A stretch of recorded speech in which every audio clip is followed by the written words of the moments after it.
को मार्केटिंग करते हैं। तो अगर मैंने प्रोडक्ट कोई बेचा तो क्या मैंने मार्केटिंग की? नहीं, आपने सेल्स किया। ओके। आपको सेल्स और मार्केटिंग ये दोनों चीज़ का डिफरेंस समझ में आना चाहिए। दोनों अलग अलग डिपार्टमेंट होते हैं। ओके, तो आपका नाम? सलमान शेख। तो सलमान भाई ने कहा कि मार्केटिंग और सेल्स ऐसा कोई दो टाइप की चीज़ें होती है। तो इससे मतलब क्या आप लोगों को मतलब आज सहमत है इससे? मतलब डू यू एग्री? मुझे लगता है किसी नीड को अगर हम पोजीशनिंग करते हैं तो हम मार्केटिंग करते हैं। अगर कोई नीड है मार्केट की जिसको हम पोजीशनिंग करते हैं मार्केट में, मुझे लगता है हम मार्केटिंग करते हैं, उसको मार्केटिंग कहा जा सकता है। ठीक है, तो मतलब मैं ये समझ रहा हूँ कि मार्केटिंग एक वास्ट कंसेप्ट है। जैसे किसी प्रोडक्ट की प्राइसिंग, प्रोडक्ट की डिजाइनिंग, उसका प्रमोशन, उसका डिस्ट्रीब्यूशन, ये all this including in marketing. और सेल्स मीन्स मतलब direct marketing, one two one marketing, इसको सेल्स बोलते हैं। लेकिन आपने तो अभी कहा मार्केटिंग वर्ड इस्तेमाल किया सेल्स के लिए। नहीं, sales is different, marketing is different. जी, तो अल्हम्दुलिल्लाह जिस तरह से रिस्पांस मिला ये एकदम सही है कि मार्केटिंग और सेल्स ये दो अलग चीज़ें हैं। बट जैसे कि उमूमन पाया जाता है कि लोग कहते हैं कि मैं मार्केटिंग कर रहा हूँ, उनका मतलब होता है कि मुझे मेरा प्रोडक्ट बेचना है। तो जो ये मार्केटिंग के ऊपर एक छोटा सा एक 2 मिनट इस पर स्पेंड करते हैं कि ये समझने के लिए कि मार्केटिंग ये वर्ड आया कहाँ से। अगर आपको मैं पूछूं कि मार्केटिंग वर्ड कितना पुराना है तो कोई आइडिया? मार्केटिंग वर्ड जो है अगर आप 1900 की डिक्शनरीज़ में देखेंगे 1900 के, तो आपको ये वर्ड मिलेगा ही नहीं उसके अंदर। लेकिन अगर आप 10 साल बाद जाएंगे और वहाँ के वेबस्टर डिक्शनरी या कोई डिक्शनरी में देखेंगे तो आपको उसके अंदर वर्ड मार्केटिंग ज़रूर मिलेगा। तो ये हुआ यूँ है कि मार्केट तो बहुत पुराना कॉन्सेप्ट है। मार्केट मतलब बाज़ार में जाके लोग अपनी नीड पूरी करते हैं, that is a market. But marketing ये जो था ये पहले था नहीं। तो लोग जो थे, जो कंपनीज चलाते थे, जो फैक्ट्रीज थी उस ज़माने में, वो प्रोडक्ट बनाते थे और वो प्रोडक्ट बेचते थे। बस इतने 2 फंक्शंस थे उनमें। लेकिन उस टाइम पर ऐसा था कि जिस तरह से आपकी जो मार्केट डिमांड है, आपको जितने प्रोडक्ट्स चाहिए उसकी जो डिमांड है, ये समझा जाता था कि खाली एक ही फैक्टर है जो वो डिमांड को अफेक्ट करता है और वो है प्राइस। आप प्राइस बढ़ा दो, आपकी डिमांड कम होगी, और अगर आप प्राइस कम कर दोगे तो आपके प्रोडक्ट की डिमांड बढ़ जाएगी। इस तरह से वो कॉन्सेप्ट था। लेकिन जैसे जैसे समझो वक्त बीतता गया, ये समझ में आने लगा कि नहीं, एडवर्टाइजिंग अगर आप करते हो तो भी आपकी डिमांड में ग्रोथ होती है। अगर आपके रिटेल स्टोर्स भी बढ़ जाते हैं सिटी के अंदर तो भी आपकी डिमांड बढ़ जाती है। तो तब समझ में आया कि प्राइस के अलावा भी और फैक्टर्स हैं जो मार्केट को डिमांड को असर करते हैं। तो तब जाकर ये मार्केटिंग की डिसिप्लिन जो है वो बनी है। और इसके जो फोरफादर्स थे वो थे इकोनॉमिस्ट्स थे, क्योंकि वो डिमांड सप्लाई स्टडी करते थे। तो इकोनॉमिक्स की एक ब्रांच, जैसे आप टेक्निकली बोला जाए तो मार्केटिंग हो जाएगी। अब इसके बाद जब लोगों ने सेल्स करना चालू किया तो उनका एक ही कॉन्सेप्ट था कि मुझे मेरा प्रोडक्ट बेचना है। अगर आपको प्रोडक्ट बेचना है तो आपको फील्ड पर रहना पड़ेगा, आपको कस्टमर के ऑफिस में रहना पड़ेगा, आपको डील क्लोज करनी पड़ेगी, तब जाके आपका सेल्स होगा। लेकिन सेल्स करने के लिए आपको लीड भी जनरेट करना ज़रूरी है, आपको इंक्वायरीज आनी ज़रूरी है, और आपको प्रोडक्ट ब्रोशर्स या पैम्पलेट बनाना ज़रूरी है, प्रमोशन करना ज़रूरी है। तो ये सारे काम सेल्स वाले लोग तो कर नहीं पाते थे या उनको पसंद भी नहीं था करना, और वो बहुत हेवी हो जाता था। तो इसलिए वो लोग क्या करते थे कि एड हॉक बेसिस पर जिस तरह जब ज़रूरत पड़ी तो इस तरह के लोगों को हायर कर लेते थे और फिर अपनी ज़रूरत को पूरी करते थे। बाद में इस तरह के जो लोग हैं इनका एक सेपरेट डिपार्टमेंट बन गया और जिसको मार्केटिंग डिपार्टमेंट कहा जाने लगा। और मार्केटिंग डिपार्टमेंट फिर बाद में इवॉल्व होते होते बहुत बढ़ गया। और नेक्स्ट, तो जिस तरह आपने देखा marketing is not sales. Next, अब आप स्क्रीन पर देखते हैं कि market research, marketing communication, advertising, PR, इतने सारे फंक्शंस जो है ये सारे मार्केटिंग के अंदर आते हैं। और ये एक डिपार्टमेंट है जिसका एक हिस्सा आप ब्लू में देख रहे हैं वो सेल्स है। अब आते हैं डिजिटल मार्केटिंग के ऊपर। मार्केटिंग हमने देखा कि it's not limited to sales. आपको लीड जनरेशन से लेकर आपकी ब्रांडिंग, पोजीशनिंग सब मिलाकर और आखिर में सेल्स, आफ्टर सेल सर्विस, ये सब मार्केटिंग के अंदर आता है। तो डिजिटल मार्केटिंग किस चीज़ का नाम है, ये जानने से पहले हम कुछ स्टैट्स के ऊपर जाते हैं। अभी अब अगर हम देखेंगे तो इंटरनेट यूसेज अगर हम वर्ल्ड वाइड देखें तो China is number 1 in active internet users in the world. I think world का 12 या 20 गालिबन 12% जो वर्ल्ड पॉपुलेशन है उसका 12% यूज़र बेस चाइना में है इंटरनेट का। और India of course second number पे आता है, यूएस के भी पहले। तो उसका अगर आंकड़ा हम देखें तो तकरीबन 56 करोड़ लोग जो है, जून 2019 का आंकड़ा है कि इंटरनेट यूज़र्स है इंडिया के अंदर। और 2000 से 2019 तक की जो ग्रोथ है वो सुभान अल्लाह 11,100% ग्रोथ है, 10-20% नहीं है, 11,000% ग्रोथ, जो कि बहुत ज़्यादा है। गूगल पे अगर हम देखें तो 100 billion searches per month around the world होते हैं। 1 बिलियन मतलब 100 करोड़, तो अगर हम उसको जमा कर दें तो 100 बिलियन का आंकड़ा भी बहुत ज़्यादा हो जाता है। फेसबुक पे 2.38 बिलियन मंथली एक्टिव यूज़र्स है और इंस्टाग्राम पे 500 मिलियन एक्टिव यूज़र्स है। नेक्स्ट, यूट्यूब पे 1.9 बिलियन मंथली एक्टिव यूज़र्स है। सो हमको समझना ये है कि मार्केटिंग का बेसिक कॉन्सेप्ट ये है, आपको अगर आपके कस्टमर्स तक पहुंचना है तो आपको वहाँ जाना पड़ेगा जहाँ पर वो लोग मौजूद हैं। और आज 2019 जब चल रहा है तो हमने ये देखा कि आपका जो कस्टमर है वो भले ही एक जीता जागता आदमी है, लेकिन उसका एक डिजिटल वर्जन मौजूद है जो कि इंटरनेट पर वक्त बिता रहा है। तो हमको इंटरनेट पर मौजूद होना ज़रूरी है। सो हम देखते हैं अब डिजिटल मार्केटिंग एक्चुअली में क्या है। डिजिटल मार्केटिंग का मतलब है कि आप जो भी मार्केटिंग कर रहे हो वो आपके ऑनलाइन रिसोर्सेज यूज़ करके आपको मार्केटिंग करनी है, जो कि स्टार्ट होती है वेबसाइट से, बेसिक वेबसाइट से। एक वेबसाइट होना बहुत ज़रूरी है जिसके ऊपर आपका डिजिटल मार्केटिंग पूरा रिवॉल्व करता है। वेबसाइट मतलब आपकी बेसिकली एक आपका ऑनलाइन घर है। जिस तरह हमारा घर होता है जिसके बगैर हम भले ही सारे दिन भर बाहर घूमें, लेकिन रात में आपको घर जाना ही पड़ेगा, उसी तरह बिना वेबसाइट के आप डिजिटल मार्केटिंग सोच भी नहीं सकते। इसके अलावा अगर जैसे हम स्क्रीन पर देखते हैं कि SEO, social media, social PPC, content marketing, email marketing, SEM, display, ये सारी चीज़ें हैं। ये बहुत सारे शॉर्ट फॉर्म्स भी है, आपको पता होंगे, किसी को पता नहीं होंगे, इंशाल्लाह हम उसके ऊपर आगे बात करेंगे।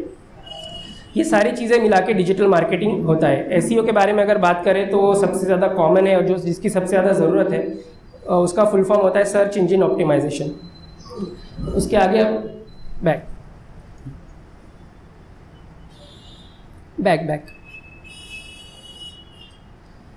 उसके बाद सोशल मीडिया तो सबको पता है, तकरीबन सारे लोग फेसबुक या ट्विटर वगैरह यूज़ करते हैं, इंस्टाग्राम यूज़ करते हैं। सोशल पीपीसी इज़ बेसिकली पे पर क्लिक होता है, जिसमें ऑनलाइन जब भी हम करते हैं तो कहीं ना कहीं क्लिक करते हैं।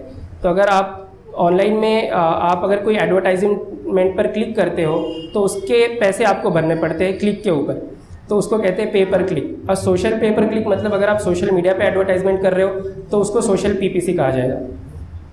कंटेंट मार्केटिंग ये बहुत इंपॉर्टेंट है, इसको आप बैकबोन ऑफ डिजिटल मार्केटिंग समझिए, इंशाल्लाह इस पर तफसील आगे बात करेंगे।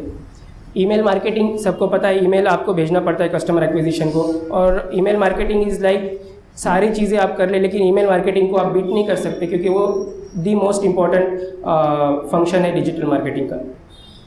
उसके बाद हम देख रहे हैं SEM is search engine marketing. Basically आप जब गूगल या बिंग ऐसे सर्च इंजिन्स को यूज़ करते हैं तो वहाँ पर भी अपने को एडवर्टाइजमेंट दिखती है। वो जो एडवर्टाइजमेंट हमें दिख रही है तो उसे सर्च इंजन मार्केटिंग कहते हैं।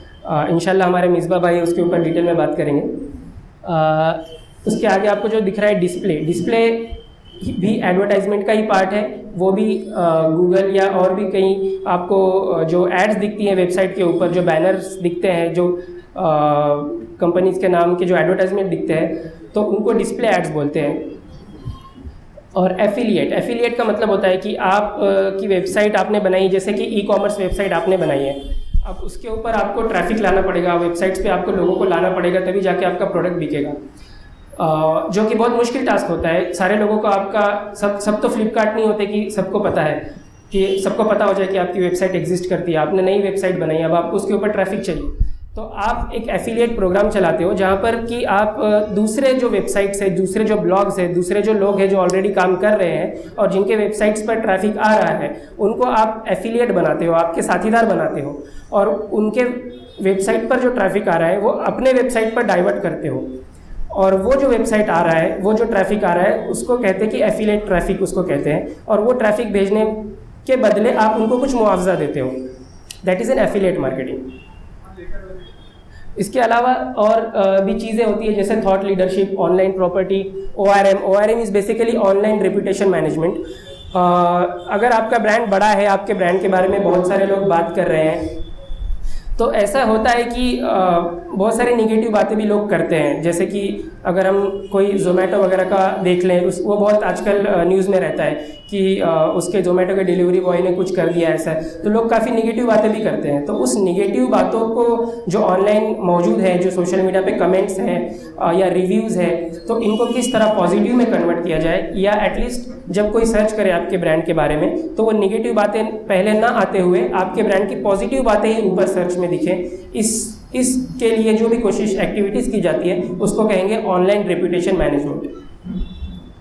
और सबसे लास्ट में कोने में देख रहे हैं एनालिटिक्स के बगैर आप आगे बढ़ नहीं पाओगे, क्योंकि आपको बिल्कुल मॉनिटर करते रहना पड़ता है कि आपके डिजिटल जो प्रॉपर्टीज़ है, जो भी डिजिटल आपका प्रेजेंस है, वो किस तरह से काम कर रहा है, किस तरह परफॉर्म कर रहा है। एक मिसाल के तौर पर देखें कि ऑफलाइन मार्केटिंग जो है, जैसे कि हम पेपर में एड्स देते हैं या कोई होर्डिंग्स वगैरह लगाते हैं या कोई इवेंट में जाकर अपना मार्केटिंग करते हैं, तो वहाँ पर आपको उसका आउटपुट मेजर करना बहुत डिफ़िकल्ट होता है, क्योंकि आपको पता नहीं पेपर में ऐड आपने दी लेकिन कितने लोगों ने देखी, आपने होर्डिंग लगा दी, बैनर आउटडोर मीडिया में आपने होर्डिंग लगाई, आपको नहीं पता कितने लोग जो ब्रिज पर से कार लेकर गए आपकी ऐड पर देखा भी नहीं होगा या देखा होगा, तो बहुत मुश्किल हो जाता है। बट ऑनलाइन में अल्हम्दुलिल्लाह एक फ़ायदा बहुत ये है कि आपका जो रिज़ल्ट है, आपका जो मेजरमेंट है, वो रियल टाइम है। जैसे ही कोई पर्सन जो भी आपका वेबसाइट का विजिटर या आपके वेबसाइट पर विजिट करेगा तो तुरंत आपको उसकी नोटिफिकेशन आ जाएगी, तो आप रियल टाइम ट्रैक कर सकते हो कि मेरे जो एफर्ट्स मैं कर रहा हूँ, जो भी मैं मेहनत इसमें लगा रहा हूँ, वो किस तरह से वो असर कर रही है। So let's start with the centre में हमने देखा कि वेबसाइट है, और इस पर डिजिटल मार्केटिंग में बात करते हुए हम वेबसाइट को इग्नोर कर देना ये सही नहीं होगा, इसलिए वेबसाइट पर थोड़ा सा वक्त स्पेंड करते हैं कि वेबसाइट है क्या। वेबसाइट जहाँ तक उमूमन जैसे पाया जाता है कि मुझे वेबसाइट बनानी है, मैंने वेबसाइट बनाई है, हमारी कंपनी की वेबसाइट है, तो बहुत सारे मोटिव्स रहते हैं वेबसाइट बनाने की कि कस्टमर्स या जो भी मेरे पोटेंशियल क्लाइंट्स हैं वो मेरे पास आए, मेरे प्रोडक्ट्स के बारे में वो जानकारी हासिल करे, या अगर मेरी ई-कॉमर्स वेबसाइट है तो मेरे वेबसाइट पर आकर वो मेरा प्रोडक्ट ख़रीदे। लेकिन वो किस तरह बननी चाहिए, किस तरह होना चाहिए, ये बहुत ज़रूरी होता है, क्योंकि जनरली होता है कि मुझे ये बना दो, मुझे ये चाहिए।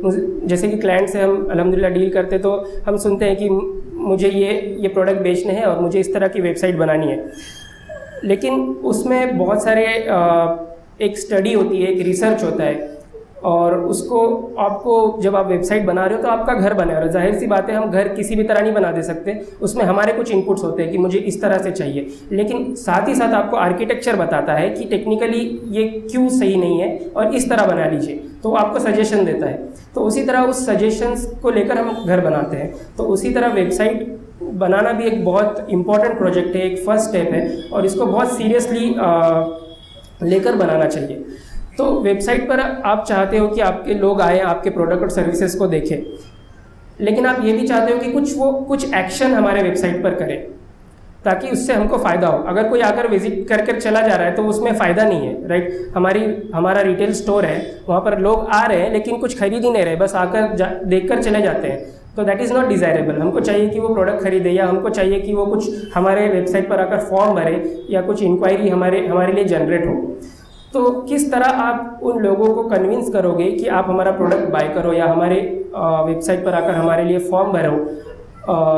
तो ये जो चीज़ है, ये जो इसको फ्लो बोलेंगे हम, इसको बोलते हैं कि किस तरह से आप आपके वेबसाइट का फ्लो डिज़ाइन कर रहे हो ताकि जो विजिटर है उसको आसानी हो आपके हिसाब से एक्शन लेने में, आपकी डिज़ायरेबल जो एक्शन है उसको लेने में। और इस चीज़ को टेक्निकली कहा जाता है CRO, that is conversion rate optimisation. So basically conversion मतलब कि आपके जो विजिटर्स है, आपके जो प्रोस्पेक्ट क्लाइंट्स है, जो भी है, उनको एक लेवल आगे ढकेलते हो कि अगर वो सिर्फ विजिट कर रहा है तो आप उनको आगे और ढकेलते हो कि यार प्रोडक्ट भी देखो, जो प्रोडक्ट देख रहा है उसको आप एक स्टेप आगे और भेजते हो कि यार ख़रीदो, और जो ख़रीद लेता है उसको आप एक स्टेप और आगे भेजते हो कि यार अब आपने ख़रीद लिया, अभी दूसरों को बताओ। So that is called as advocacy. So इस ये जो एक स्टेज से दूसरे स्टेज पर जा रहा है इसको कन्वर्जन कहा जाता है। और उस कन्वर्जन का एक रेट होता है। रेट क्यों होता है? क्योंकि जितने लोग आपके वेबसाइट पर विजिट कर रहे हैं उतने सबके सब आपको जो चाहिए वो एक्शन करेंगे, ये गारंटी नहीं है। ठीक है, आपके वेबसाइट पर 100-200 लोग आ रहे हैं, लेकिन ज़रूरी नहीं कि वो 100-200 लोग आपका प्रोडक्ट ख़रीदें। उसमें से बहुत कम होते हैं जो एक्चुअल प्रोडक्ट ख़रीदते हैं। तो अगर हम इसका रेशो लें कि number of people who have visited your website और कितने लोगों ने ख़रीदा, इसका अगर हम रेशो लेंगे तो that is called as rate. So किस चीज़ का रेट है ये है कन्वर्जन का रेट, कि भाई जो लोग आए, जो बंदा आया वो कन्वर्ट हुआ या नहीं हुआ। सो और इसको हमको ऑप्टिमाइज़ करना पड़ता है, क्योंकि वेबसाइट एक बार आप बनाकर उसको छोड़ दोगे तो वो नहीं जमेगा, वो उसमें इतना आउटपुट नहीं मिलेगा, क्योंकि आपको कॉन्स्टेंटली मॉनिटर करना पड़ता है कि आपकी वेबसाइट किस तरह परफॉर्म कर रही है, आपके वेबसाइट पर जो लोग आ रहे हैं वो उनको आपके मुताबिक वो अमल कर रहे हैं या नहीं है। तो अगर आपको लगता है, आपने देखा कि वो नहीं हो रहा है बराबर से, तो उसको आपको कुछ चेंजेस करने पड़ेंगे, कुछ ट्विक्स करने पड़ेंगे। तो that is called as optimisation. आप उसको ऑप्टिमाइज़ करते हो। So basically this is very important step before we start on digital marketing. So that is conversion rate optimisation. Next, ये एक जेनरिक फनेल है जिसको आइडा फनेल बोला जाता है मार्केटिंग की ज़बान में। अवेयरनेस, इंटरेस्ट, डिज़ायर और एक्शन, ये एक जेनरिक फनेल है। इस कोई भी चीज़ को जब आप कन्वर्जन होता है या कोई चीज़ को आप मॉनिटर कर रहे हो मार्केटिंग के ज़बान में या सेल्स के ज़बान में, तो एक फ़नेल के शेप में इसको हम ट्रैक करते हैं। तो अवेयरनेस में अगर हम देखेंगे तो मतलब एक जनरल होता है कि आपने एक एडवर्टाइजमेंट दी तो उससे आपके प्रोडक्ट की अवेयरनेस हुई, और जाहिर सी बात है अवेयरनेस में ज़्यादा से ज़्यादा लोगों तक आपकी बात पहुंचती है, लेकिन ज़रूरी नहीं है कि वो जो अवेयर हो वो आपके आगे की स्टेप तक आए। उनमें से बहुत सारे आपके प्रोडक्ट में इंटरेस्ट ही नहीं है, तो उन तक मतलब अवेयरनेस के बाद उनमें इंटरेस्ट कैसे पैदा किया जाए, इंटरेस्ट के बाद उनमें डिज़ायर, उनमें ख्वाहिश कैसे पैदा की जाए कि मेरा प्रोडक्ट ख़रीदना चाहिए, और उस ख्वाहिश को मतलब एक्शन में किस तरह कन्वर्ट किया जाए कि मेरे दुकान में आके वो मेरे दुकान से शूज़ खरीद कर लेकर जाए या मेरे वेबसाइट से ऑनलाइन ऑर्डर करे। तो that is called an action. अब इसको अगर हम दूसरे टर्म्स में देखें, दूसरे शेप में देखें, तो लीड्स का मतलब है कि आपके जो पोटेंशियल बायर्स है, पोटेंशियल कस्टमर्स है, उनको हमको कस्टमर में कन्वर्ट करना है। तो लीड्स को कस्टमर में किस तरह कन्वर्ट करें, इसके लिए आपको वो जो पहला वाला फनेल देखा उसी तरह ये भी एक फनेल है जिसमें डिस्कवरी मतलब आपके प्रोडक्ट की मालूमात उस बंदे को हुई कि भाई आप भी हो जो इस प्रोडक्ट को बेच रहे हो अपार्ट फ्रॉम 10 और लोग। इसके बाद उस डिस्कवरी के बाद उससे हमको एंगेज करना पड़ेगा, उस कस्टमर से उससे बात करनी पड़ेगी, उसको ईमेल भेजना पड़ेगा, उसको कॉल करना पड़ेगा, किसी भी तरह से उसको एंगेज करना पड़ेगा। उस एंगेजमेंट के बाद फिर ये होता है कि वो बंदा कंसिडरेशन मोड में आता है कि मतलब हाँ ठीक है, मैं प्रोडक्ट तो ख़रीद रहा हूँ लेकिन इसके अलावा और भी लोग हैं जो अच्छे प्राइस पर दे रहे हैं। तो इस पॉइंट पर जब वो आता है तो उसको कहते हैं कि कंसिडरेशन। और नेक्स्ट दैट इज़ कन्वर्जन, जो हमने इसके पहले देखा कि वो कन्वर्ट हो गया, मतलब आपकी लीड जो है वो कस्टमर में कन्वर्ट हो गई। अब हम एक काम करेंगे कि एक ऑफलाइन एग्जाम्पल लेते हैं CRO समझने के लिए, जिसके फनेल में हमने एक मिनिमम फनेल हम लेते हैं। पहले हमने देखा कि फनेल में बहुत सारी चीज़ें थी। नेक्स्ट एक छोटा सा फनेल लेते हैं जिसमें सिर्फ 3 स्टेप्स हैं।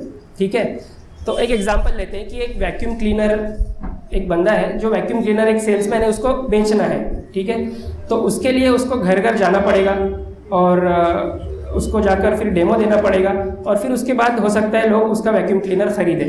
तो very first step of the funnel is knocking on the door. वो जाकर आपके दरवाजे को खटखटा रहा है। तो लेट्स अज्यूम कि उसने 100 दरवाजे खटखटाए और उसमें से 10 लोगों ने उनको घर में आने दिया, जो सेल्समैन था। बाकी के लोगों ने बोला कि मतलब छोटे बच्चे होते हैं, अब्बू घर पे नहीं है, या कोई भी रीज़न बोल दिया और वो घर के अंदर ही नहीं जा पाया डेमो देने के लिए। उसमें से 10 लोगों ने उनको डेमो के लिए अंदर बुलाया। तो यहाँ पर आप देखेंगे कि 100 लोगों तक बंदा पहुँचा, उसमें से सिर्फ 10 लोगों तक उसको प्रोडक्ट बताने का मौका मिला। सो यहाँ पर हम देखेंगे कन्वर्जन रेट 10% है, 100 में से 10 लोग। अब उस 10 लोगों में से एक ही बंदे ने उसका प्रोडक्ट खरीदा। सो अगेन यहाँ पर हम देखेंगे कि उस स्टेज से अगली स्टेज का conversion rate is 10%। And overall conversion rate अगर हम देखें कि 100 लोगों के घर तक वो पहुंचने के बाद एक उसका वो वैक्यूम क्लीनर बेच पाया। So overall conversion rate is 1%। सो वो बंदा सोचने लगा कि मुझे बहुत मेहनत करनी पड़ रही है, 100 लोगों तक पहुंच रहा हूँ और एक ही वैक्यूम क्लीनर बेच पा रहा हूँ, ऐसे तो नहीं चलेगा। तो वो अपने आप को इम्प्रूव करता है कि किस तरह से उसको ये समझ गया कि जितने ज़्यादा लोगों के घर के अंदर तक मैं पहुंच पाऊंगा उतने ज़्यादा मेरा हो सकता है सेल्स हो। तो उसने अपने सेल्स पिच पे काम किया, मतलब किस तरह मैं बात कर रहा हूँ कस्टमर से घर पे जाके, मेरी लैंग्वेज कैसी है, मेरा टोन कैसा है, मेरे अल्फाज किस तरह मैं इस्तेमाल कर रहा हूँ, इस पर उसने सोचकर उसको इम्प्रूव किया और फिर वो वापस से फील्ड पर निकला। तो अब हमने देखा कि उसने 100 घर पर वो गया और 100 घर में से उसको 20 लोगों ने अंदर बुलाया। तो जाहिर सी बात है यहाँ पर उसने जो कुछ किया वो कारगर हुआ, उसको उसका रिजल्ट मिला, 10 से 20 हो गया। और जब उसने 20 लोगों को डेमो दिखाया तो हमने देखा कि दो लोगों ने उसका प्रोडक्ट खरीदा। तो यहाँ पर हम देखेंगे कि कन्वर्जन रेट जो है वो पहली स्टेज में 20% उसको मिला और दूसरी स्टेज में फिर भी 10% ही है उसका, भले ही 2 लोगों ने खरीदा, लेकिन कन्वर्जन रेट जो है वो 10% ही रहा, 20 में से 2 लोगों ने खरीदा। तो ओवरऑल और कन्वर्जन रेट इज़ 2% जो पहले से इम्प्रूव हुआ। तो इस पे से ये समझ में आया कि उसने एक चीज़ पर काम किया, एक चीज़ को इम्प्रूव किया, एक चीज़ को ऑप्टिमाइज़ किया, उसका रिजल्ट उसे मिला। अब उसने देखा कि 20 लोगों तक मैं पहुंचा हूँ लेकिन 2 ही बेच पाया हूँ, तो मेरे में क्या कमी रह गई। तो उसने सोचा कि मैं प्रोडक्ट के बारे में कुछ इस तरह से बताऊं या कुछ प्रोडक्ट के रिलेटेड बताऊं जिससे मेरे लोग खरीदना चालू हो। तो उसने फिर से वो फील्ड पर निकला और उसने फिर से फील्ड पर जाने के बाद अपना काम किया।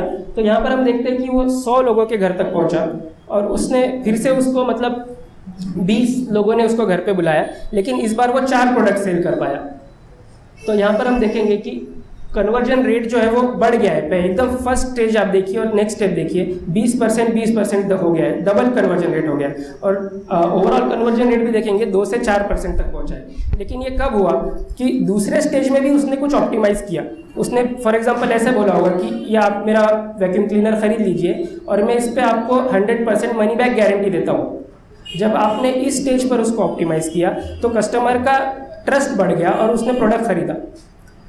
सो बेसिकली ये ऑफलाइन मोड था जिसमें हमने देखा कि आपको कुछ ना कुछ इम्प्रूव करना है। अब ऑनलाइन अगर है तो ऑनलाइन में क्या किया जाए, जो हमारी वेबसाइट है उसको किस तरह से हम ऑप्टिमाइज़ करें। नेक्स्ट, तो ऑनलाइन वेबसाइट को हमको ऑप्टिमाइज़ करना है, कस्टमर को आगे तक भेजना है, तो उसके लिए बहुत सारे फैक्टर्स जो है वो मैटर करते हैं। जैसे कि आपकी वेबसाइट का ओवरऑल स्ट्रक्चर कैसा है, उसका नेविगेशन कैसा है, मतलब आपके वेबसाइट पर बंदा तो आ रहा है लेकिन वो कितनी आसानी से आपके दूसरे प्रोडक्ट के पेजेस तक पहुंच पाता है ये, और उसका आपने किस तरह से उसके पेजेस डिज़ाइन किए हैं।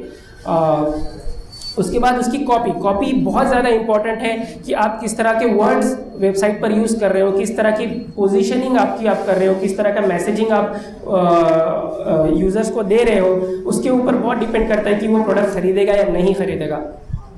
आपका फॉर्म कितना लंबा है या छोटा है, क्योंकि आपके पास जाएगा, आपको इंक्वायरी उसको डालनी है तो आपको फॉर्म भरना पड़ेगा, क्योंकि आपको यूज़र का ईमेल आईडी और कॉन्टैक्ट नंबर वगैरह चाहिए, नाम चाहिए।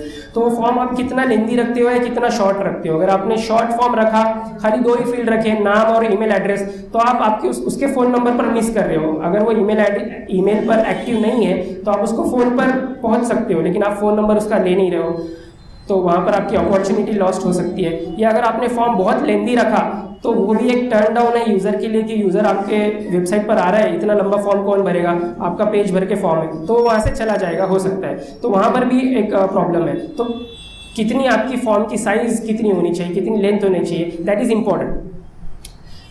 सेकेंड लास्ट पॉइंट आप देखेंगे, दैट इज CTA।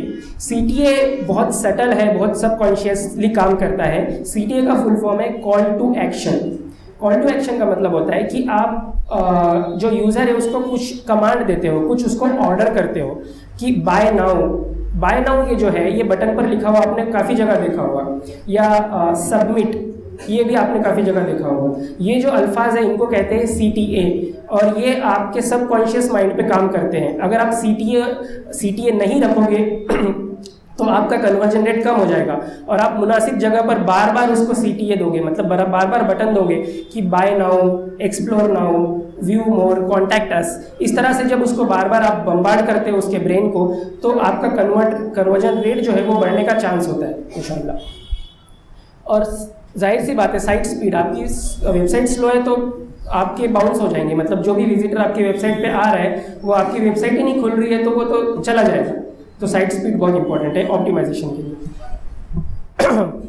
अब ये ऑप्टिमाइजेशन हम कैसे करें, वेबसाइट को अच्छा किस तरह बनाएं, इसके लिए अल्हम्दुलिल्लाह बहुत सारे फ्री और पेड टूल्स जो है वो ऑनलाइन अवेलेबल्स हैं। और सबसे आसान जो होता है वो गूगल के टूल्स होते हैं। गूगल हमको जो है वो गूगल एनालिटिक्स जिसको बोलते हैं, या गूगल वेब मास्टर्स पहले था, अभी वो गूगल सर्च कंसोल हो गया है। ये कुछ टूल्स देता है जिससे हमको हमारी वेबसाइट क्या है, किस तरह परफॉर्म कर रही है, कौन हमारे वेबसाइट पर विजिट कर रहा है, कौन से डिवाइस से विजिट कर रहा है, कंप्यूटर से आया है या मोबाइल से आया, उसका जेंडर क्या है, मेल है फीमेल है, कौन से लोकेशन से आया है, ये सारी चीज़ें हमको एनालिटिक्स से पता चलती हैं। और उसका बहुत ज़्यादा फ़ायदा हम कर सकते हैं ये समझने के लिए कि हमारे वेबसाइट पर कितने लोग आ रहे हैं और उसको किस तरह बढ़ाया जाए, क्या कौन सा पेज हमारे वेबसाइट का है, कौन सा एरिया हमारे वेबसाइट का है जो अच्छे से काम कर रहा है, या कौन सा वेबसाइट का पेज अच्छे से, सेक्शन अच्छे से काम नहीं कर रहा है।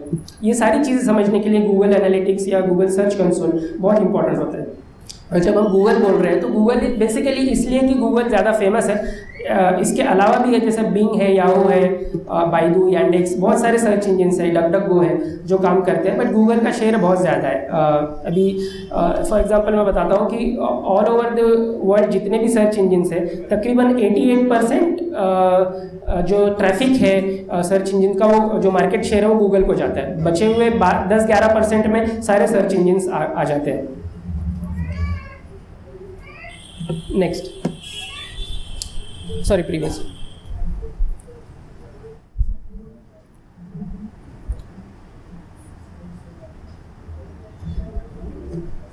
इसके अलावा तो गूगल एनालिटिक्स में हमने देखा कि किस तरह हमारी वेबसाइट परफॉर्म कर रही है और वेबसाइट पे क्या क्या हो रहा है, इसका सारा कच्चा चिट्ठा जो है अल्हम्दुलिल्लाह हमको दिख जाता है। कन्वर्जन रेट ऑप्टिमाइज करने के लिए और भी टूल्स हैं, जैसे कि ये हीट मैप्स होता है। हीट मैप का मतलब होता है कि आपके वेबसाइट पर कोई विजिट करता है तो उसका माउस जो है वेबसाइट के किस एरिया में ज़्यादा स्टे कर रहा है, ज़्यादा रहता है, और किस एरिया में वेबसाइट के ज़्यादा क्लिक्स आते हैं।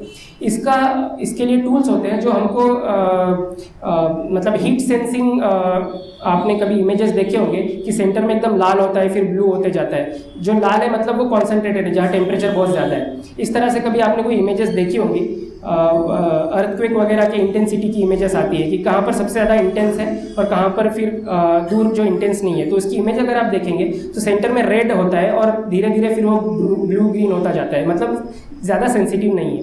उसी तरह वेबसाइट पर यूज़र का माउस की मूवमेंट को हम ट्रैक करते हैं और उस ट्रैकिंग का मैप हमको मिलता है, उसकी इमेज हमको बैकग्राउंड में मिलती है।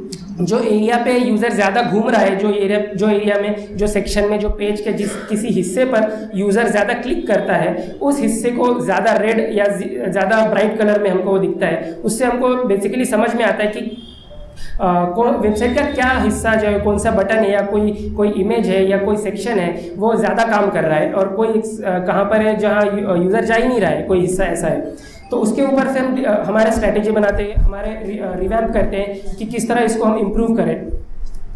उसके बाद है यूज़र रिकॉर्डिंग्स। यूज़र रिकॉर्डिंग्स भी एक टूल्स है जो हमको बैकग्राउंड में यूज़र ने किस तरह आपके वेबसाइट पे वक्त बिताया उसकी पूरी रिकॉर्डिंग, जैसे वीडियो रिकॉर्डिंग होती है स्क्रीन की रिकॉर्डिंग, उस तरह पूरी की पूरी रिकॉर्डिंग हमें मिल जाती है। तो हमको हीट मैप से भी ज़्यादा पता चल जाता है कि यूज़र ने जब से वो आपके वेबसाइट पर आया और जब उसने क्लोज बटन दबाया उसके बीच में उसने जो कुछ भी किया, उसके माउस ने जो कुछ भी वहाँ पर किया, वो हमको पूरा रिकॉर्डिंग एज अ वीडियो मिल जाता है। लास्टली ए बी टेस्टिंग एक मेथड है जहाँ पर आप, जो कि बहुत इम्पॉर्टेंट है आज के ज़माने में, क्योंकि सब यूज़र एक जैसे नहीं होते हैं और सारे आपके जो कस्टमर्स हैं वो एक जैसे नहीं होते हैं।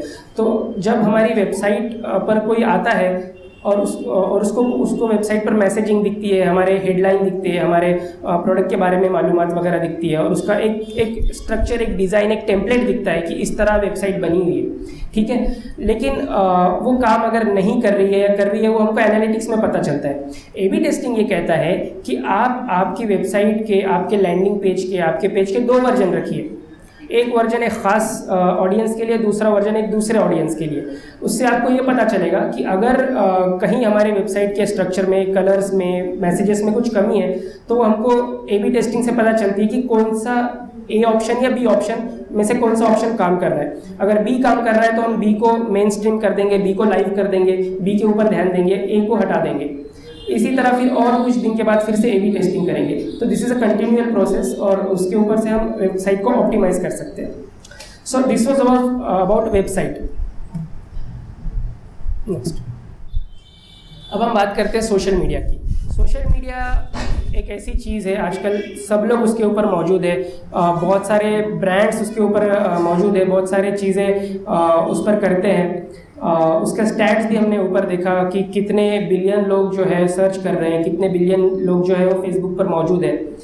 तो उसका एक फ़ायदा इस तरह से हुआ सोशल मीडिया का बिज़नेस के लिए कि अगर ऑफलाइन में हम उसको कंपेयर करें तो अगर ऑनलाइन में कंपेयर करें, अगर ऑनलाइन में हम कुछ सोशल मीडिया पर अपने प्रोडक्ट की अपडेट करते हैं, कुछ अपने प्रोडक्ट्स के बारे में इंफॉर्मेशन डालते हैं, तो उसको अगर हम एनालॉजी देखें ऑफलाइन की, तो वो ऐसे होगा कि एक मजमा बैठा हुआ है, उसके अंदर मैं चला गया और मैंने ज़ोर ज़ोर से अपने प्रोडक्ट के बारे में बताना चालू किया। अब अगर हम ऑफलाइन पे वैसा करने जाएंगे तो वो इतना मुनासिब नहीं होगा, लोगों को इतना पसंद नहीं आएगा। बट वही सेम काम आपके प्रोडक्ट की जो अनाउंसमेंट, प्रमोशन है, वो आप सोशल मीडिया पर कर सकते हो, जहाँ पर लोगों को कुछ भी एतराज़ नहीं है। आप कितना ही आपके प्रोडक्ट के बारे में बताइए, कितने ही उसके फीचर्स बताइए, लोगों को प्रॉब्लम नहीं है, क्योंकि लोग खुद वहाँ पर वक्त बिताना चाहते हैं। लोग ऑलरेडी अपने दोस्तों के इमेजेस देख रहे हैं, उनके लाइफ में क्या चल रहा है, मेरे लाइफ में क्या चल रहा है, मैं शेयर कर रहा हूँ। उन सब के बीच में आप आपकी एक प्रोडक्ट की मतलब एक पीस, एक मैसेज या एक पोस्ट जिसको बोले वो डालते हैं, तो लोगों को उतना इफेक्ट नहीं होता है, उल्टा आपकी मार्केटिंग होती है, आपके प्रोडक्ट की अवेयरनेस लोगों के अंदर हो जाती है। तो ये बहुत बड़ा प्लस पॉइंट है, बहुत बड़ा अचीवमेंट है बिजनेसेस के लिए कि इसका बहुत ज़्यादा से ज़्यादा फ़ायदा उठाया जा सकता है और उठाना चाहिए। तो यहाँ पर हम देखेंगे कि सोशल मीडिया में क्या ऐसा ख़ास है। तो बहुत सारी चीज़ें हैं जो सोशल मीडिया हमको हमारे लिए अवेलेबल करा कर देता है। एक तो हो गया अवेयरनेस, जिसकी हमने अभी बात की। दूसरा है एंगेजमेंट। तो आपके जो पोटेंशियल कस्टमर्स हैं वो ऑलरेडी सोशल मीडिया पर है, आपको बस करना इतना है कि वहाँ पर जाना है, वहाँ पर उनसे बात करनी है। जितनी बात करेंगे, जितना उनसे इन्वॉल्व होंगे, जितना उनको इम्पोर्टेंस देंगे, उतनी आपकी प्रोडक्ट की ब्रांडिंग होगी, आपके ब्रांड की जो है पोजीशनिंग अच्छे से होगी, अवेयरनेस बढ़ेगा और उतने प्रोडक्ट जो है आप बेच पाओगे। नेक्स्ट, तो सोशल मीडिया, फेसबुक तो तकरीबन सबको पता है, फेसबुक तो सबसे ज़्यादा फेमस है। और एक फैक्ट भी है कि पूरे दुनिया में सबसे ज़्यादा फेसबुक यूज़र्स इंडिया में है। चाइना में भी नहीं है, यूएस में भी नहीं है, कहीं भी नहीं है, इंडिया में सबसे ज़्यादा फेसबुक यूज़र्स है। तो फेसबुक तकरीबन सबको पता है, शायद ही कोई यहाँ पर होगा जिसका फेसबुक अकाउंट नहीं है। लेकिन इसके अलावा बहुत सारे सोशल मीडिया प्लेटफॉर्म्स हैं जो अलग अलग टाइप के ऑडियंस को केटर कर रहे हैं, अलग अलग टाइप के ऑडियंस वहाँ पर जाती है। ट्विटर भी जो है बहुत फेमस है आजकल, ज़्यादातर पॉलिटिकल इश्यूज़ के इसमें ट्विटर का नाम ज़्यादा आता है, आपने देखा होगा। इंस्टाग्राम है, वो भी तकरीबन सबको पता है क्योंकि वो फेसबुक का ही पार्ट है। लिंक्डइन है जो बहुत ज़्यादा इफ़ेक्टिव सोशल मीडिया प्लेटफॉर्म है, स्पेशली बिजनेसेस के लिए। बिज़नेस टू बिज़नेस अगर आपका फॉर्मेट है, अगर आप किसी बिज़नेस को बेच रहे हो तो लिंक्डइन बहुत ज़्यादा इम्पॉर्टेंट है। यूट्यूब, जाहिर सी बात है, यूट्यूब में तो यूट्यूब मतलब ऐसा है कि सबसे ज़्यादा पूरी दुनिया में सबसे ज़्यादा इस्तेमाल होने वाला प्लेटफॉर्म अगर कोई है तो वो यूट्यूब है। उसके बाद फेसबुक आता है, उसके बाद ये जो आइकन आपने देख रहे हैं इसको स्लाइड शेयर कहते हैं, शायद किसी को पता होगा किसी को पता नहीं होगा, लेकिन वो एक बहुत इम्पॉर्टेंट रोल प्ले करता है। वहाँ पर जो है आपकी पर्सनल क्यों नहीं होता या आपके ब्रांड की क्यों नहीं होता, आप एक लीडरशिप वहाँ पर बना सकते हो। आप जो भी स्लाइड्स या आपके प्रेजेंटेशंस या आपके कस्टमर्स को एजुकेट करने के लिए जो भी डॉक्यूमेंट्स हैं आप वहाँ पर पोस्ट करते हो, और वहाँ से बहुत ज़्यादा लोग जो है उसका फ़ायदा उठा रहे हैं, और वहाँ पर बहुत ज़्यादा लोग आते हैं और आपके डॉक्यूमेंट्स चेक करते हैं। डॉक्यूमेंट का मतलब आपका स्लाइड शो चेक करते हैं बेसिकली, और वो स्लाइड शो क्यों बनाना ज़रूरी है वो हम इंशाल्लाह कंटेंट में आगे बात करेंगे। उसके बाद हमने देखा पिंटरेस्ट भी बहुत फेमस है, इंडिया में भी है लेकिन इतना नहीं है, but all over the world Pinterest का बहुत ज़्यादा डिमांड है। स्पेशली लेडीज़ जो है फीमेल विजिटर्स उसके बहुत ज़्यादा है, और वो इंस्टाग्राम के जैसा होता है, मतलब कि वहाँ पर आप इमेजेस पोस्ट करते हो और एक इमेजेस के ऐसे कलेक्शंस बनाते रहते हो अलग अलग, जिसको बोर्ड बोलते हैं। तो पिंटरेस्ट में भी आपको बहुत पोटेंशियल मिलता है मार्केटिंग का, कि आप आपके यूज़र्स को, आपके पोटेंशियल कस्टमर्स को जो चीज़ें पसंद हैं, फॉर एग्जांपल अगर आप ऑटोमोबाइल इंडस्ट्री में हैं तो आप ऑटोमोबाइल से रिलेटेड कई बोर्ड्स बना सकते हैं कि मतलब लग्जरी कार्स, कन्वर्टिबल कार्स, इस तरह से अलग अलग इमेजेस आपने डाली। तो बेसिकली लोग इमेजेस के लिए, इन्फोग्राफिक्स के लिए वहाँ पर आते हैं और वहाँ से क्लिक करने के बाद आपके वेबसाइट तक पहुँचते हैं, तो वो बहुत अच्छा प्लेटफॉर्म है। व्हाट्सएप के बारे में तो बात करने की ज़रूरत भी नहीं है। और उसके बाद वाला जो पॉइंट है वो जो लास्ट वाला येलो दिख रहा है आपको, दैट इज़ स्नैपचैट। स्नैपचैट भी बहुत एक्टिव है, स्पेशली यंगस्टर्स में, टीनेजर्स में। अगर आपका प्रोडक्ट टीनेजर्स को फोकस कर है, जैसे कि एनर्जी ड्रिंक है या कॉलेज बैग्स है, जो भी आपके प्रोडक्ट है, अगर आपका टीनेजर्स आपका टारगेट ऑडियंस है तो स्नैपचैट बहुत इंपॉर्टेंट है। जैसे कि हम व्हाट्सएप में हम देखते हैं कि स्टेटस एक आता है। स्टेटस का एक नया टैब है कि मैंने एक इमेज डाली, वो 24 घंटे के बाद चली जाती है, ये व्हाट्सएप स्टेटस होता है। तो वो स्टेटस का कॉन्सेप्ट बेसिकली स्नैपचैट का है। यहाँ से स्टार्ट हुई थी कि आप कोई भी मैसेज या वीडियो वहाँ पर शेयर करते हो, स्नैपचैट पर रिकॉर्ड करते हो, तो कुछ मिनट के बाद, कुछ वक्त के बाद वो डिसअपीयर हो जाता है, उतने वक्त के लिए ही आप वो देख सकते हैं। अब सोशल मीडिया पे किया जा सकता है या बहुत कुछ किया जा सकता है, ये सब हमने देखा, लेकिन एक्चुअली उसमें क्या करना है ये हम देखते हैं। इस टेबल पे थोड़ा सा वक्त बिताते हैं। बेसिकली सोशल मीडिया पे आपको जो भी काम करना है वो है आपको कंटेंट क्रिएट करना है, कंटेंट शेयर करना है और कंटेंट पर काम करना है। आपके यूज़र्स किस तरह से आप के कंटेंट से इंटरेक्ट करते हैं ये आपको देखना है। अगर हम एग्जांपल के तौर पर लें कि आपका एक रिटेल स्टोर है, आपका शोरूम है, लेट्स अज्यूम रेमंड का एक शोरूम है। रेमंड के शोरूम में कोई माल ही नहीं, मतलब कोई कपड़े ही नहीं है वहाँ पर। शोरूम बना दिया लेकिन अंदर कोई इन्वेंट्री नहीं है। आपने देखा सारे रैक्स खाली है, सारे स्टैंड्स खाली है, सब कुछ खाली है। तो क्या वो शोरूम में हम जाएंगे? जाहिर सी बात है वो शोरूम में नहीं जाएंगे। जाने का मतलब ही नहीं बनता कि मेरे लिए कुछ है ही नहीं वहाँ पर, है ना, वो खाली खाली लगता है। इसी तरह अगर हम लेट्स अज्यूम हमारी ग्रोसरी स्टोर है, हमारी किराना दुकान है, वहाँ पर भी अगर हम देखें कोई नई किराना दुकान खुलती है, वो छोटे बजट में बंदा चालू करता है, तो उसके पास ज़्यादा मटेरियल, ज़्यादा माल, ज़्यादा प्रोडक्ट्स नहीं होते हैं, कम होते हैं। और उसी तरह जो इस्टेब्लिश्ड ग्रोसरी स्टोर है, जो पहले से काफ़ी दिनों से बिजनेस में है, उसका हम देखें ना तो सारे रैक भरे हुए रहते हैं। तो जाहिर सी बात है दोनों में से मैं चाहूँगा कि मैं उसके पास जाऊँ जिसके पास ज़्यादा माल है, ताकि मेरे को ज़्यादा ऑप्शंस मिले, ज़्यादा वैरायटी मिले, एक से ज़्यादा चीज़ें मैं ख़रीद सकूँ और मेरा मतलब ज़्यादा फ़ायदा होगा, ऐसा मुझे लगता है। और जनरली एक ऐसा होता है कि खाली दुकान मतलब टर्न ऑफ है, टर्न ऑफ जिसे बोलेंगे इंग्लिश में। उसी तरह डिजिटल पे अगर आप कंटेंट नहीं बना रहे हो, उसका मतलब है कि आपके शोरूम में माल नहीं है, आपके पास कुछ नहीं है। अगर आप कंटेंट बनाओगे तो आपकी विजिबिलिटी होगी। आपने आज एक वीडियो बनाया फॉर एग्जांपल, और उस वीडियो को आपने पोस्ट किया यूट्यूब पे, तो वो कुछ लोगों तक पहुंचता है। कई लोग अगर अच्छा हो तो उसको शेयर करते हैं, और जब जितना वो शेयर हो रहा है, जितने लोग उसको देख रहे हैं, उसका मतलब है कि आपके वीडियो, आपके ब्रांड की, आपके प्रोडक्ट की विजिबिलिटी बढ़ गई है ना, इंप्रेशन जिसको बोलेंगे ऑनलाइन। आपको ज़्यादा इंप्रेशंस मिल रहे हैं, ज़्यादा विजिबिलिटी हो रही है। लेकिन आपने वीडियो बनाया ही नहीं तो आपको कोई चांस नहीं कि वो जो लोगों तक वो वीडियो पहुंचा था वो लोग आपके वेबसाइट पर आएंगे। नहीं है चांस, क्योंकि आपने कुछ बनाया ही नहीं, उनके लिए कुछ किया ही नहीं।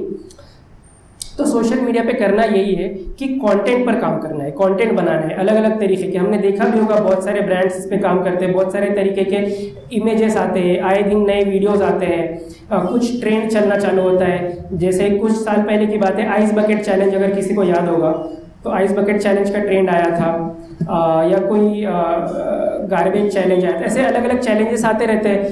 तो वो चैलेंजेस को किस तरह हम ब्रांड के लिए इस्तेमाल करें, जैसे सर्फ एक्सेल, टाइड, ये सब जो बड़े बड़े ब्रांड्स हैं ये ट्रेंड्स पर नज़र रखते हैं और वो जो भी ट्रेंड चल रहा है, जो भी मीम्स आजकल बहुत ज़्यादा मार्केट में है, मीम्स के ऊपर बहुत ज़्यादा लोग ब्रांड काम कर रहे हैं। तो कोई मीम अगर फेमस हो गया तो उसको किस तरह हम हमारे ब्रांड के फ़ायदे के लिए इस्तेमाल करें, इसका एक एग्जाम्पल बताते हैं। अगर किसी को याद होगा तो एक मैच्योर बैग बोल के एक मीम फेमस हो गया था। एक ब्राउन कलर की लेदर बैग थी और एक छोटा लड़का था कॉलेज का, वो एक्सप्लेन कर रहा है कि ये बैग आपको क्यों लेनी चाहिए, और उसने कहा था कि ये मैच्योर बैग है। हालांकि बैग मैच्योर नहीं होती है, मैच्योर इंसान होता है। तो वो ह्यूमर था, वो एक मजाक था, तो वो बहुत फेमस हो गया था बीच में। तो मुंबई पुलिस ने उसका इस्तेमाल किया था, उस बैग को यूज़ करके कहा था कि बैग मैच्योर हो या किसी भी तरह की हो, अगर वो अनअटेंडेड कहीं रखी हुई मिली तो आप हमें इन्फॉर्म कीजिए। तो ये बहुत एक इनोवेटिव कॉन्सेप्ट था, है जो बहुत सारे ब्रांड्स इसको इस्तेमाल करते हैं कि आपका क्या चल रहा है, किस तरह का ट्रेंड चल रहा है। तो सोशल मीडिया पर आपको इतना तो समझ में आया कि कंटेंट बनाना पड़ेगा। तो कंटेंट जब भी हम बनाते हैं तो एक बहुत एक एडवाइजेबल तरीका ये है कि आप कंटेंट को ना उसके टाइप में डिवाइड कर दीजिए कि किस टाइप का कंटेंट हम बना रहे हैं। ठीक है, अगर आपने ह्यूमर मजाकिया कंटेंट बनाया तो उसको आप एक टाइप का नाम दोगे कि ये मजाकिया कंटेंट है। अगर आपने आपके प्रोडक्ट की जानकारी देने के बारे में कुछ पोस्ट, वीडियो या कुछ भी बनाया, उसको आप बोलेंगे कि ये प्रोडक्ट रिलेटेड पोस्ट है। तो इस तरह से आप उसको कैटेगराइज करते हो, जिसको टेक्निकल लैंग्वेज में, डिजिटल मार्केटिंग की लैंग्वेज में बास्केट्स कहा जाता है। तो आप अगर हम देखें यहाँ पर चार्ट में देखेंगे तो ये आपको 4 कॉलम दिख रहे हैं, जिसको कहा जाएगा कि ये 4 कंटेंट बास्केट्स हैं। और इसका फ़ायदा ये होता है कि आप एक ही टाइप का कंटेंट नहीं डालते हो, अलग अलग टाइप का कंटेंट डालते हो। और at the end of the week या मंथ एंड पर या 2-3 महीने के बाद आप देखते हो कि किस टाइप का कंटेंट जो है जिसने काम किया है, किस टाइप के कंटेंट से ज़्यादा प्रोडक्ट सेल हुआ है, या हमारे वेबसाइट पर लोग आना चालू है, या हमारे सोशल मीडिया पे वो बात करने लगे, एंगेजमेंट बढ़ गई है। तो उसका वो हमको समझ में आएगा कब, लेकिन जब हम प्रोडक्ट जो कंटेंट को है वो डिवाइड करेंगे अलग अलग टाइप्स में। और जैसे कि हम यहाँ पर देखेंगे कि blog post, case studies, videos, infographics और ब्रांडिंग ऑफ कंपनी, ये सारे हमारे कंपनी से रिलेटेड है, इसलिए हमने उनको एक बास्केट में डाल दिया, उसका एक टाइप हमने बना दिया। दूसरा देखेंगे लीड जनरेशन, उसका हेडिंग है, उसमें लिखा है कि product offering, industry specific solutions, product videos, demo offers, lead जन कैंपेन्स। ये सारे कंटेंट, ये सारे टाइप जो है ये हमारे खास प्रोडक्ट बेचने के ऊपर फोकस रखते हैं। तो जितने भी पोस्ट, फेसबुक पोस्ट हो, ट्विटर के ट्वीट्स हो या यूट्यूब के वीडियोस हो, जितने भी हमारे प्रोडक्ट को बेचने के ऊपर फोकस कर रहे हैं, उनको हमने एक टाइप बना दी जिसका नाम हमने रखा लीड जनरेशन। फिर एक्सटर्नल कंटेंट, अब आपकी जो भी बिजनेस में आप है उस इंडस्ट्री से रिलेटेड जितनी भी न्यूज़ आ रही है मार्केट में, जितने भी कुछ इवेंट्स हो रहे हैं, वो सब समझो एक आपने टाइप में डाल दिया उसको, एक्सटर्नल कंटेंट। और एक होता है जेनरिक कंटेंट जो मजाकिया होता है या आपके यूज़र के फोकस होता है, जो आपके बिजनेस वगैरह से रिलेटेड नहीं होता, लेकिन आपके जैसे कि इंगेजमेंट बढ़ाने के लिए काम आता है। तो इस तरह से हम कंटेंट को कैटेगराइज करते हैं, उसका एक कैलेंडर बनाते हैं और उस कैलेंडर के ऊपर काम करते हैं कि मुझे इस वीक में ये टाइप के कंटेंट बनाना है, इस वीक में ये टाइप का कंटेंट बनाना है, मंडे को मैं ये डालूंगा, ट्यूसडे को ये मैं पोस्ट करूंगा, वेंसडे को मैं ये वीडियो बनाऊंगा। इस तरह से उसको हम कैलेंडर में उसको अंदर वो बाइंड करते हैं, उसको कंटेंट कैलेंडर कहा जाता है। नेक्स्ट, अब ये है सोशल मीडिया गेम प्लान। तो इस पे तकरीबन बात हमने की है कि किस टाइप का आपको कंटेंट बनाना चाहिए, cheerful content, engagement oriented content, branding related, और किस तरह से उसको शेड्यूल करके उसको कैटेगराइज करके बनाना चाहिए। अलग अलग सोशल मीडिया प्लेटफॉर्म्स का इस्तेमाल करना चाहिए, एक पर ही ना रखें उसको, ट्विटर, फेसबुक सारा एक साथ 3 से 4 प्लेटफॉर्म एक साथ इस्तेमाल करें अपने इसके मुताबिक, प्रोडक्ट के रिक्वायरमेंट के मुताबिक। Next, leveraging inner stakeholder, जब अगर आपकी कंपनी बड़ी है, आपकी कंपनी में एम्प्लॉइज़ काम कर रहे हैं, तो बहुत आसान हो जाता है कि आपकी सोशल मीडिया स्ट्रैटेजी को बूस्ट करने में आपके एम्प्लॉइज़ और आपके वेंडर्स और आपके कस्टमर्स तक आपको हेल्प कर सकते हैं। आपको उसके लिए एक अच्छे से प्लान बनाना पड़ेगा। जो भी आप पोस्ट डाल रहे हो, आपको इन्फॉर्म करना पड़ेगा कि हमारे सोशल मीडिया पे ये कैंपेन चल रहा है, ये कॉन्टेस्ट हम रन कर रहे हैं, और आप भी इसको शेयर कीजिए। तो बहुत सारे लोगों का बूस्ट, एक ऑर्गेनिक बूस्ट मिलता है, जो बहुत ज़रूरी है। कुछ एग्जांपल्स हम देखेंगे। स्विगी एक ब्रांड है जो मुझे पर्सनली बहुत पसंद है, इसलिए नहीं कि खाना अच्छा देता है, इसलिए कि सोशल मीडिया पे बहुत ही बेहतरीन काम कर रहा है। तो आप देखेंगे कि ये कॉन्टेस्ट उसने रन किया था, उसके ऊपर उसने एक पोस्ट की, चैम्पियंस, स्विगी चैम्पियंस, उनके जो डिलीवरी बॉयज़ हैं उनके ताल्लुक से वो पोस्ट करता है। उनके प्रोडक्ट के लिए इनोवेटिव, जैसे पनीर, इसने पनीर पे ऊपर फोकस किया, तो दूध से पनीर बनाना, ये एक इनोवेटिव वे हो गया उसको। फिर बहुत सारे तरीके से वो आप देखेंगे कि वो अच्छे से सोशल मीडिया को रन करता है। अगर किसी को अपना सोशल मीडिया को ट्यून करना है तो ज़रूर स्विगी के सोशल मीडिया पर जाकर उनके ऊपर थोड़ा सा स्टडी करें, उनका बहुत अच्छा काम चलता है। नेक्स्ट, ये एक मुंबई पुलिस का है। मुंबई पुलिस का भी अकाउंट बहुत अच्छा चलाते हैं कि किस तरह से अगर किसी को रेस्क्यू किया तो उसके बारे में पोस्ट करते हैं, ताकि मुंबई पुलिस की ब्रांडिंग हो, मुंबई पुलिस के लिए एक ट्रस्ट बढ़े। नेक्स्ट,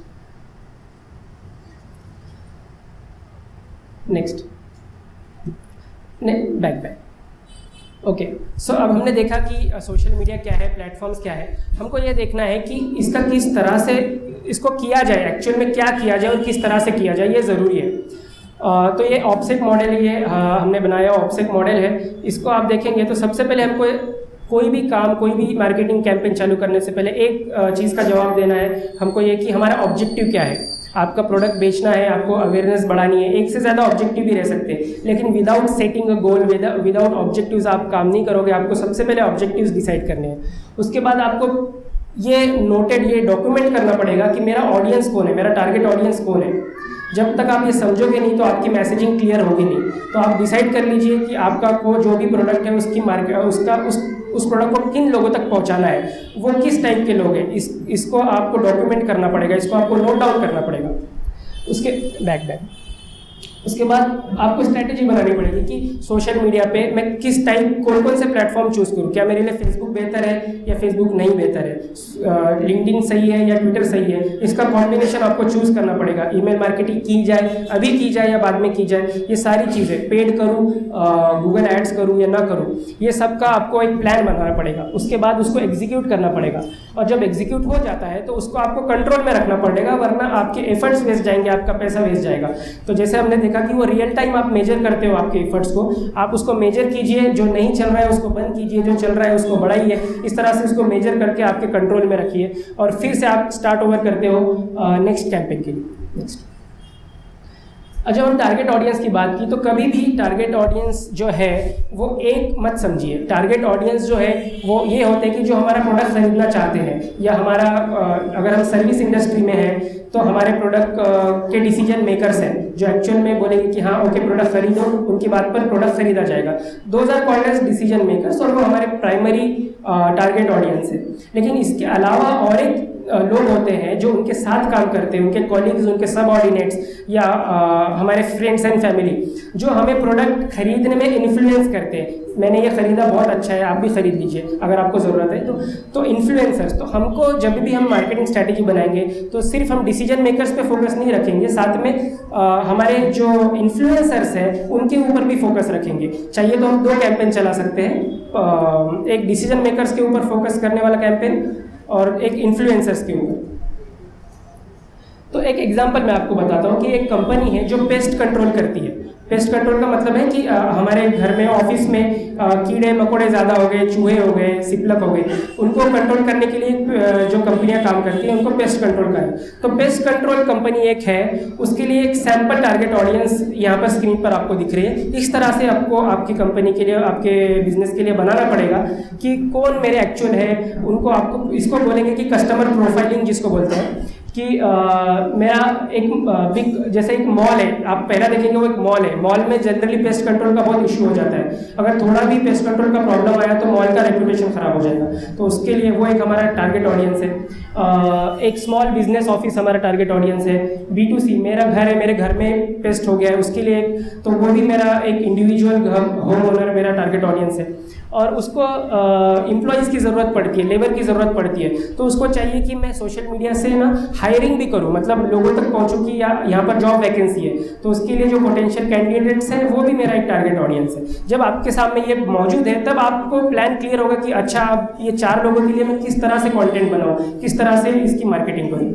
नेक्स्ट हम आते हैं कंटेंट मार्केटिंग के ऊपर। जिस कंटेंट मार्केटिंग बेसिकली जैसे बताया कि एक बैकबोन है डिजिटल मार्केटिंग का, उसके बगैर आप कुछ नहीं कर सकते वहाँ पर। नेक्स्ट, तो किस टाइप के कंटेंट आप बना सकते हो, तो यहाँ पर हम देख रहे हैं कि वीडियोस, ये जनरल टाइप्स है, design, illustration, videos, infographics, blogs, email, कुछ टूल्स आप बनाते हो वेबसाइट के ऊपर जिससे आप लोग इंगेज होते हैं आपके वेबसाइट पे, audio, podcast, newsletter, engagement tools, press release, webinars, इतने सारे टाइप्स हैं। और ये तो सिर्फ एक उसके मतलब कुछ टाइप्स है, इसके अलावा भी आप बहुत कुछ कर सकते हो, बहुत कुछ टाइप के कंटेंट आप बना सकते हो।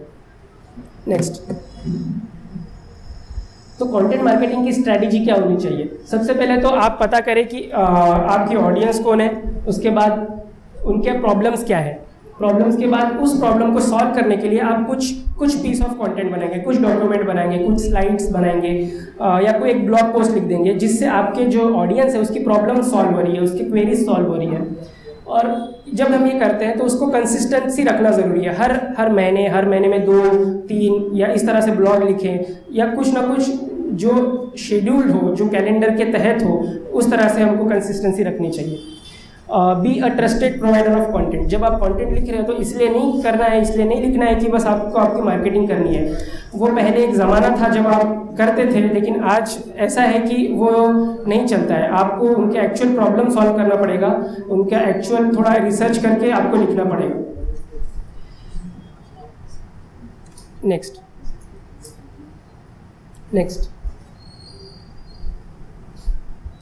यहाँ पर थोड़ा सा वक्त बिताते हैं। ये जिस तरह से हमने स्टार्ट में एक फनेल देखा था, कन्वर्जन फनेल, उसी तरह कंटेंट मार्केटिंग का एक फनेल है जिसमें हमने सबसे ऊपर देखेंगे कि आपने एक कंटेंट बनाया और वो कंटेंट हमको प्रोपोगेट करना है सोशल मीडिया प्लेटफॉर्म्स पर, ईमेल के थ्रू, कहीं भी। तो उस प्रोपोगेशन के नतीजे में लोगों तक अवेयरनेस आई और ट्रैफिक जनरेट हुआ। ट्रैफिक जनरेट का मतलब हमारे वेबसाइट पर लोग आए। सो सबसे ऊपर फनेल पर है जो लोग हमारे वेबसाइट पर आए।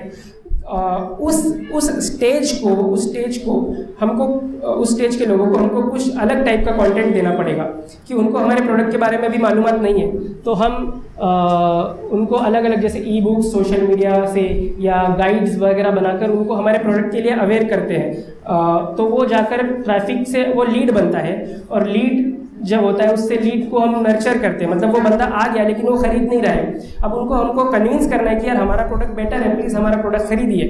तो इसलिए हमको वाइट पेपर, डेमोज, उनको डेमो देना पड़ेगा, अलग अलग टाइप के कंटेंट उनके लिए बनाने पड़ेंगे। और जब वो ख़रीदने के डिसीजन पर आ जाता है तो वो ये सोचता है कि अब मैं इससे ख़रीदूँ या उससे ख़रीदूँ, मतलब मेरे पास ऑप्शंस हैं। तो जब वो ऑप्शंस ढूंढ रहा होता है तो उसको हमको हमारे प्राइसिंग, हमारा वैल्यू प्रपोजिशन और हमारे प्रोडक्ट की खासियत बतानी पड़ती है ताकि दूसरे का ना खरीदते हुए मेरा खरीदे। तो ये हर स्टेज पर आपको अलग टाइप का कंटेंट रिलीज़ करना पड़ेगा अलग टाइप के ऑडियंस के लिए। नेक्स्ट, ये ये एक स्लाइड है जहाँ पर आपको थोड़ा ध्यान देना ज़रूरी है, जिसमें आपने एक डेमो वीडियो बनाया। अब इसका आसानी ऐसे होगी कि एक टाइप का कंटेंट जब आप बना देते हो तो उसको कई अलग तरीके से आप इस्तेमाल कर सकते हो। तो जब से आपने डेमो वीडियो बनाया, उसमें से एक डेमो में से फॉर एग्जांपल वो एक इंटरव्यू था या डेमो था, तो डेमो में से आपने एक कोट लिया, एक लाइन ली, उसको आपने ट्वीट कर दी। फिर उसमें से वीडियो में से कुछ एक इंसाइट लिया आपके प्रोडक्ट के बारे में, उसको आपने फेसबुक पर डाला। फिर आपने क्वेश्चंस के इंसाइट को लिंक्डइन पर डाला और वो वीडियो को आखिर में आपने यूट्यूब पे डाला। तो उसका मतलब है कि जब आपने एक प्रोडक्ट तो बना लिया, लेकिन उसके आप बहुत ज़्यादा उसका फ़ायदा उठा सकते हो, अलग अलग उसको ब्रेक करके अलग अलग प्लेटफॉर्म पर उसका इस्तेमाल कर सकते हैं। अभी देखते हैं कि ब्लॉग या कोई कंटेंट हमने बनाया तो वो किस तरह से काम करता है। यहाँ पर एक सर्च क्वेरी है, गूगल पे एक ने लिखा कि स्कूल मैनेजमेंट सॉफ्टवेयर, मेरा स्कूल है और मुझे स्कूल मैनेजमेंट के लिए एक सॉफ्टवेयर चाहिए। तो गूगल पे उसने लिखा आपका जो प्रोडक्ट है, आपकी जो कंपनी का प्रोडक्ट सर्च किया, उसको रिजल्ट में दिखा पहले पेज पर, और उसने क्लिक किया और आपके वेबसाइट पर आ गया। So this is a normal way, but ये बहुत बड़ा प्रिविलेज है जो सबके पास नहीं होता है। सब लोग फर्स्ट पेज पर आ ही नहीं सकते। तो आप क्या करते हो कि आप एक ब्लॉग पोस्ट लिखते हो, 5 important tips to manage a smart school. अब जाहिर सी बात है, हर एक को कुछ ना कुछ टिप्स चाहिए स्कूल मैनेज करने के लिए, जो प्रिंसिपल है या जो फाउंडर है। तो आप वो उसके ब्लॉग को पढ़ता है और ब्लॉग जो है वो अपने वेबसाइट पर लिंक होता है, तो वो ब्लॉग के थ्रू अपने वेबसाइट पर आता है। तो इस जरिए से आप जो ट्रैफिक नहीं आपको मिलेगी, ट्रैप नहीं कर सकते थे ऑर्गेनिक से, आप ब्लॉग से उसको लाते हैं। नेक्स्ट बैक ये ROI मैट्रिक की एक स्लाइड है जहाँ पर आपको दिखेगा कि आपने ये सब जो कर रहे हो तो उसका आप किस तरह से मेजर कर रहे हो। तो एक्सपोजर आप मेजर करते हो, कितने रीच हुए, कितने व्यूज़, कितने पेज लाइक्स मिले, कितने फॉलोअर्स मेरे बढ़े। इंटरेक्शन में आप मेजर करते हो कितने लाइक्स, कमेंट्स और शेयर्स मेरे पोस्ट पर आए। एक्शन में आप मेजर करते हो कि मेरे ट्रैफिक सोशल से कितना ट्रैफिक आया, कितने ऐप्स डाउनलोड हुए, कितने लोगों ने फॉर्म भरा, और कन्वर्जन में आप कितने लीड जनरेट हुए, ये उसको मेजर करते हो। अब बात करते हैं सर्च इंजन ऑप्टिमाइजेशन की। नेक्स्ट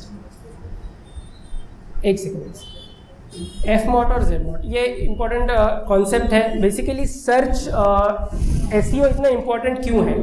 क्योंकि सबसे पहली बात, जाहिर सी बात है कि गूगल पे सब लोग जा रहे हैं, सब लोग गूगल पे सर्च करते हैं। गूगल पे आई थिंक, जहाँ तक हमारा अंदाज़ है, मंथली 100 बिलियन सर्चेस होते हैं मंथली। लेकिन वो इम्पोर्टेंट क्यों है? आपका वेबसाइट आप गूगल के टॉप पे आना क्यों ज़रूरी है? तो हम समझेंगे। सबसे पहले क्विकली हम देखते हैं Fmod क्या होता है। Fmod is first moment of truth. अगर हम मॉल में जाते हैं कहीं, फॉर एग्जांपल डीमार्ट में हम चले गए, हमको मैगी मतलब कुछ नूडल खरीदने हैं, तो वहाँ पर 2 टाइप के नूडल्स है, मैगी है और टॉप रैमन है। अब जब आपने भले ही मैगी आपको पसंद है, टॉप रैमन कभी आपने ट्राई नहीं किया है, लेकिन आप जब जाते हैं मॉल पर खड़े रहते हैं, मॉल में उस आइल के सामने, उस रैक के सामने खड़े रहते हो, तो कभी ऐसे होता है कि भले ही आपको मैगी खरीदनी होती है लेकिन आप टॉप रैमन खरीद के आते हो, क्योंकि उसकी पैकेजिंग इस तरह से उसने की रही होती है। सो उसको टेक्निकल टर्म में बोलते हैं first moment of truth, which is a offline way of people purchasing products. But जब ऑनलाइन की हम बात करें तो ऑनलाइन में हुआ ऐसे है कि लोग खरीदने से पहले ना 10 जगह चेक कर रहे हैं। ऑनलाइन रिव्यूज़ चेक करते हैं, गूगल पे चेक करते हैं, उनके वेबसाइट पर जाकर चेक करते हैं। या जो भी प्रोडक्ट खरीदने से पहले जो हो रहा है, इसको गूगल ने नाम दिया Zmod, that is zero moment of truth, जो कि फर्स्ट के भी पहले, आप अभी आइल पर गए भी नहीं। तो जब Fmod हो रहा है, सब लोग कर रहे हैं, तो आपको Fmod में प्रेजेंट रहना ज़रूरी है। और गूगल पे प्रेजेंट रहना इज़ बेसिकली Zmod पे प्रेजेंट रहना ज़रूरी है, और वही आपका SEO है। तो बेसिकली SEO में आप ये करते हो कि आपके वेबसाइट को, आपके प्रोडक्ट को किस तरह गूगल के सर्च में मैं पहले आऊँ, उसके लिए आप काम करते हो। उसके लिए बहुत सारी चीज़ें करते हैं। उसमें 2 टाइप्स होते हैं बेसिकली। आप एक मेहनत करते हो जो ऑन पेज होती है, और एक मेहनत करते हो जो ऑफ पेज होती है। ऑन पेज का मतलब होता है कि वेबसाइट पे आप कुछ इस तरह से कुछ एक्टिविटीज़ करते हो, कुछ चेंजेस करते हो जो गूगल को पसंद है। बेसिकली फर्स्ट रैंक पे आने का मतलब ये है कि गूगल आपको पसंद कर रहा है, और गूगल किसी को भी पसंद नहीं करता, वो बायस्ड नहीं है। वो उसके पैरामीटर एल्गोरिथम के ऊपर आपको पसंद करता है। अगर उसके एल्गोरिथम के मुताबिक आपकी वेबसाइट बनी हुई है तो जाहिर सी बात है वो आपको ऊपर भेजेगा, वेबसाइट के सर्च में ऊपर भेजेगा। और अगर नहीं है तो आपको वो आपका सर्च में आपका नाम भी नहीं आएगा। और दूसरा होता है कि ऑफ पेज ऑप्टिमाइजेशन जिसे कहते हैं। ऑफ पेज में ये होता है कि आप ब्लॉग्स वगैरह लिखते हैं और लिंक्स सबमिट, आपकी ब्लॉग सबमिशन वगैरह करते हैं। उसका मैं इन शॉर्ट आपको बताता हूँ। बेसिकली गूगल ये चाहता है कि जो ऑलरेडी एग्जिस्टिंग वेबसाइट्स हैं, ऑलरेडी एग्जिस्टिंग नाम है, बड़े लोग हैं, वो आपको जानते हैं या नहीं।